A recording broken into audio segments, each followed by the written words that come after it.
Hey, just a little morning inspiration. God is going to make sure that you're going to pass your test. A lot of times when people are trying to give encouraging words or people going through a trial or a tribulation, and they say, if you don't pass the test God gives you, He's going to give you another one. While that can be a fact, it may not always be true. God has a purpose and He has a plan, and He put His word above His name. And in order for His plan to go forward, it means you have to go forward. And for order that to happen, you got to pass the test, you got to pass the trial, but God's going to help you. You're not doing it alone. You got angels, you got God, you got Jesus, you got the Holy Ghost, and they all praying for you, they all interceding for you, and you got a cloud of witnesses.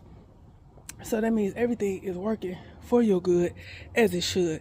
And I just, I had to come release this because sometimes people say, if you don't pass the test, God gonna give you that same test over. And sometimes that could put fear, unbeknownst to maybe a person who says that, it could knowingly or unknowingly put fear in somebody. They're like, man, if I don't pass this test, then I gotta go through this all again. But if you're willing and obedient, God will make sure that you get to the next level. God sees us. He remembers our frame as dust. He knows what He made, and He sees your efforts. He's going to make sure that you get to that next level.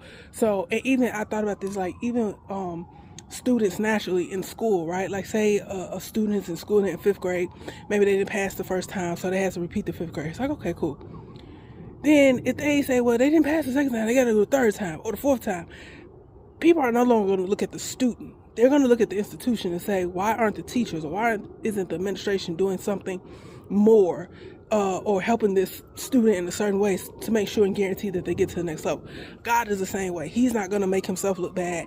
He's not going to make His word look bad because He puts his word above His name. And so even if you feel like, oh, I'm not passing my test, oh, I'm not passing my trial, oh, I'm not getting through my tribulation, you're actually passing and you're getting to the next level. So that's all I have for y'all. Love y'all. Have a great day.